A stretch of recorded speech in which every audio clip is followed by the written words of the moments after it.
Hello everyone, I'm Dr. Mythri Shankar, Associate Professor in Nephrology from Institute of NephroUrology, Bangalore, India. So I'll be talking about tropical infections and the kidney. I have no disclosures. Here is a brief overview of my talk, starting off with the definition of tropical zone, followed by briefly about the tropical ecosystem and briefly about the common infections that are prevalent here, few prevention strategies, future challenges. Tropical zone is defined geographically as an area that is approximately 23 degrees on either side of the equator, where the sun is directly overhead at least once during the year. It covers more than 20% of the Earth's land surface, and it is home to approximately 40% of the world's population, comprising of South Asia, Southeast Asia, Latin America, and Africa. So as you can see, these are predominantly developing nations belonging to LICs and LMICs. In the tropical zone, we have both rainy tropical ecosystem and the desert ecosystem. The high temperature, wet weather, and high salinity favors persistence of infection in animal reservoirs, hosts, and vectors. Water scarcity in the desert ecosystem increases the susceptibility of the kidneys to relatively minor insults as well. Travel and forced immigration due to poverty and wars makes it increasingly likely that pathogens and vectors, once limited to a particular geographic area, will spread to non-endemic regions. Flooding of the burrows in the rainy season forces snakes to come to the surface at a time when large numbers of farmers are in the fields, leading to an increase in the number of snakebite victims. The common causes of acute kidney injury in the tropics are infectious diarrhea or tropical infections, which is what we're going to discuss now, followed by animal envenomation or traditional medicines, obstetric complications, surgical, and post-traumatic cause. Here is a map of infections causing kidney injury across geographic areas. So if you look at Asia, the common infections are COVID-19, HIV, malaria, arboviruses, leptospirosis, diarrheal illness. Similar pattern is seen in Africa and Latin America as well. The ISN 0/25 global snapshot provides a picture of AKI across the globe. An estimated 13.3 million AKI episodes occur every year, with 85% of AKI events occurring in low and lower middle income countries, especially in the tropics.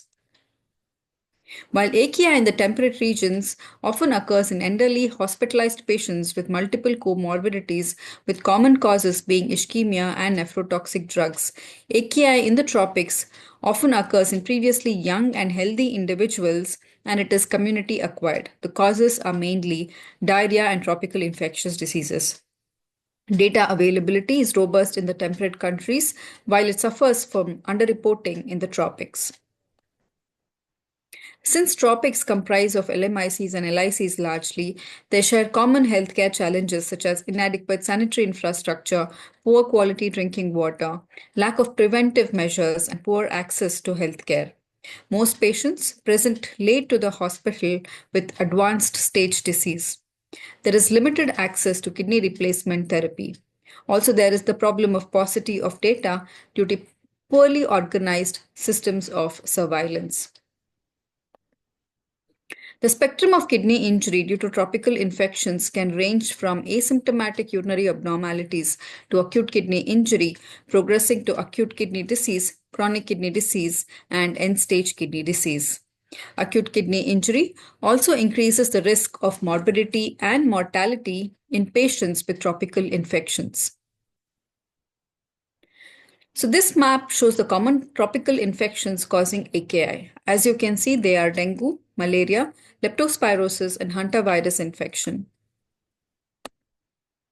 Approximately 41% of patients with tropical infections develop acute kidney injury in the setting of an undifferentiated febrile illness. In the absence of obvious respiratory or urinary tract infection, specific tropical infections should be considered based on the organ involvement. This table nicely summarizes the differential diagnosis, as early identification and treatment is important to prevent mortality. So if someone is coming in with biphasic fever, thrombocytopenia, and transaminitis, he could be harboring leptospirosis. Someone with fever, myalgia, thrombocytopenia, and acalculous cholecystitis could be having dengue fever. Thrombocytopenia and splenomegaly, along with fever, points towards malaria. And S-char is the characteristic feature of scrub typhus. Kidney involvement in bacterial infection could be in the form of abnormal urinary sediments, proteinuria, acute kidney injury. And upon kidney biopsy, we may see most commonly acute tubular necrosis, acute interstitial nephritis, and MPGN pattern. The four common tropical parasitic infections are malaria, filariasis, schistosomiasis, and leishmaniasis. And how do they affect the kidney? They may cause asymptomatic urinary abnormalities, acute kidney injury, acute nephrotic syndrome, progressive chronic kidney disease. And upon kidney pathology, we may see acute tubular necrosis, acute interstitial nephritis, MPGN pattern. Chronic infections can also cause amyloidosis, chronic tubulointerstitial nephritis, and FSGS. Filariasis may be associated with chyluria. Schistosomiasis may be associated with ureteric obstruction and bladder carcinoma. Leishmaniasis may cause tubular dysfunction as well. The African region accounts for most global cases of malaria, followed by Southeast Asia. In 2024, there were an estimated 6 lakh malaria deaths worldwide, with 90% in Africa. Although Plasmodium falciparum infection accounts for most cases of malaria-related AKI, Vivax and no-lacy infections have also been reported to lead to AKI in the recent years. Unfortunately, 70% of all deaths occur in children less than 5 years of age. The common risk factors for acute kidney injury in malaria are severe parasitemia, children less than 5 years of age, pregnant women, retroviral disease, and multi-organ dysfunction syndrome. The pathogenesis is complex and includes mechanical factors, immune mediation, cytokine release, and hemolysis-induced acute tubular injury, what we call as the black water fever. A unique mechanism is impairment of kidney microcirculation by sequestration of parasitized RBC, leading to tissue hypoxia. The diagnosis of malaria is based on the demonstration of the parasite by peripheral smear examination or by rapid antigen tests. Renal histology usually shows acute tubular necrosis, but cortical necrosis, thrombotic microangiopathy, and glomerulonephritis can also be seen. Malaria is a highly fatal disease, hence early and effective treatment is very essential. Artemisinin-based combination therapies form the cornerstone of management. One proof of principle study has shown that acetaminophen is renoprotective. Timely initiation of kidney replacement therapy is proven to reduce mortality and also to improve chances of recovery from kidney failure. WHO has recommended malaria vaccines for children in malaria endemic areas and also intermittent preventive treatment with sulfadoxine pyrimethamine in high endemic areas and also in high-risk populations such as pregnancy, infancy, or childhood. A recent publication showed that subcutaneous administration of a monoclonal antibody was successful in preventing malaria. Leptospirosis is caused by the spirochete Leptospira interrogans. This bacteria is spread by the urine of infected animals. It is the most widespread zoonosis in the world and an occupational hazard in fishermen, coal miners, sewage and farm workers throughout the tropics. The disease presents with biphasic febrile illness. Kidney involvement is usually seen in the second phase and often presents with cholestatic jaundice and hemorrhagic manifestations, which we call as a wheel syndrome. Acute kidney injury develops in 20 to 85% of the cases and is oliguric in 50%. The spirochetes infiltrate renal tissue and cause urinary electrolyte wasting, leading to hypokalemia and hypomagnesemia. Tubular disorders precede the decline in GFR. Kidney biopsy may show interstitial nephritis, acute tubular necrosis, and vasculitis. The pathogenesis is multifactorial, including direct action of the bacteria on kidney tissue, hypovolemia, hypotension, rhabdomyolysis, hyperbilirubinemia, and spirochete membrane protein-induced endothelial injury. One study has also shown that acute kidney injury caused by leptospirosis can progress to chronic kidney disease. Rapid antibody tests using ELISA to detect IgM to leptospiral antigens are useful in the first week of illness. The RT-PCR method is very sensitive. A four-fold raise in bacterial cell titer in samples collected 2 weeks apart using the microscopic agglutination test is diagnostic of infection. Dark field illumination microscopy of urine may show spirochetes between 1 and 4 weeks of illness. Leptospires can also be isolated from blood in the first 1 to 2 weeks of illness and from the urine in the second to third week of illness. There are scoring systems available for early identification and initiation of treatment. We have the Thai Lepto score for the inpatients and the Lepto OPD score for the outpatients. It is usually self-limiting. Mild cases recover with supportive treatment. Specific therapy involves antibiotic therapy with penicillin or third-generation cephalosporins and doxycycline. Elderly and those with multi-organ involvement have poor prognosis. Scrub typhus is a mite-borne disease caused by Orontia susugamushi. It is transmitted by shiga, which is larval mite, which feeds on rodents and birds. Symptoms usually appear within 10 days of being bitten by shiga and may include fever, myalgia, a dark eschar at the bite site, which is characteristic feature, and rash.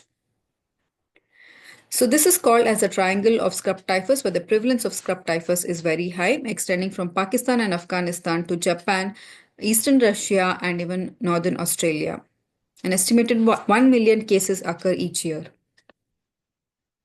Urinary abnormalities are very common, seen in up to 80%, acute kidney injury in up to 60%. PCR assay is a sensitive method for diagnosis for scrub typhus, and doxycycline is the drug of choice. Diarrheal diseases continues to be a major problem in tropical countries with poor sanitation, especially among the pediatric population and the elderly. It is more frequent in rural areas and urban slums. The incidence is more during summer and rainy seasons. Currently, the incidence of dialysis requiring acute kidney injury has reduced from 50% to 8% as a result of improved sanitation and widespread use of oral rehydration solution. The clinical presentation provides clues. Early vomiting is a feature of rotavirus infection. Loose watery stools indicate infection with enterotoxigenic E. coli or Vibrio cholera. Fever, cramps, and tenesmus, along with bloody diarrhea, suggest infection with Shigella, Salmonella, or enteroinvasive E. coli. Diagnosis is by stool microscopy and stool culture. WHO recommended ORS is the cornerstone of management. It can be easily prepared at home. The prevalence of diarrhea ranges from 8.3% in Philippines to 18% in Indonesia. However, a nurse-led program developed by Bangladesh has reduced the mortality rate to less than 1%. The Global Burden of Disease study reported that dengue is increasing at a higher rate than any other infectious disease, with 400% increase over the last 13 years, with Asia accounting for 75% of dengue disease burden. It is caused by RNA arbovirus of genus Flavivirus, transmitted by female mosquitoes of genus Aedes, that is Aedes aegypti and Aedes albopictus. There are 4 disease-causing serotypes, and 1 new disease-causing serotype was discovered recently in Malaysia. It is common in urban and semi-urban areas, usually asymptomatic of flu-like illness. Occasionally, severe disease can cause acute kidney injury. Treatment is largely supportive, and prevention is by vector control. The pathogenesis is multifactorial, involving immunologic mechanisms, cytokine production, direct viral invasion. Indirect factors includes hemolysis and rhabdomyolysis, leading to acute tubular necrosis. The sub-Saharan Africa has the highest proportion of HIV globally, as depicted by this map. When looking at HIV and how it impacts the kidneys, findings need to be interpreted in the light of treatment regimen and availability. As you can see, despite the fact that ART was discovered and available from 1987, in South Africa, triple ART was only rolled out in 2004. Delay reflects political issues, bureaucracy, and slow implementation, which is part of the reason for exceptionally high rates. Pre-ART, the picture we saw the most was of HIV-associated interstitial nephritis with exceptionally high death rates within months, especially patients who were dying of end-stage kidney disease. Following the initiation of HART, antiretroviral therapy, the incidence of tenofovir or drug-induced interstitial nephritis has increased compared to HIV being as a causative agent for interstitial nephritis. Prevention requires public health policy initiatives to improve basic health needs such as provision of safe drinking water, improved sanitation, infection control through eradication of parasites and disease-carrying vectors. Improvements are also required in the condition of farmers and the provision of good antenatal and obstetric care. Integrated vector management strategy is the most effective way, which includes rational use of pesticides and mosquito nets impregnated with insecticides, novel biological methods such as use of larvivorous fish, engagement with the local communities, improving public awareness, sustained campaigns in mass media and including these issues in the school curriculum, modern technological tools such as remote sensing using satellite-derived imagery. Since trained healthcare personnel are scarce, non physician healthcare workers must be trained to look for early warning signs of acute kidney injury, identify those at highest risk for appropriate triage, and prompt referral of patients to higher centers. Availability of point of care tests may be very helpful in this process.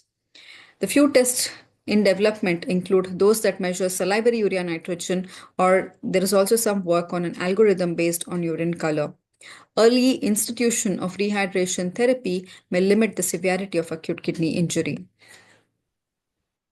Coming to the future challenges, climate change and water scarcity is going to affect the tropical zone more than any other parts of the globe. Kidneys are particularly vulnerable to heat stress. There is problem of re-emergence of water and vector-borne infectious diseases. Also, there is evolution in the virulence of disease-causing organisms, as now we can see that even vivax and Anolaceae infections are causing kidney injury. Scrub typhus is causing kidney injury. Added to this is the problem of emergence of antimicrobial resistance. The degradation of ecosystem, air, and water pollution will increase the incidence of exposure to venomous snakes and insects. Future research is required to understand how exactly these infections cause kidney injury. So key takeaways, kidneys are often affected by bacterial, viral, and parasitic infections unique to the tropics. The spectrum of kidney involvement may vary from asymptomatic urinary abnormalities to chronic kidney disease. AKI is the most common form of renal involvement. Acute tubular necrosis is the most common form of acute kidney injury, usually because of systemic inflammatory reaction syndrome and hemodynamic alterations. Treatment is largely supportive, and kidney replacement therapy may be required in severe cases. Acute kidney injury is an important determinant of the outcomes. Thank you.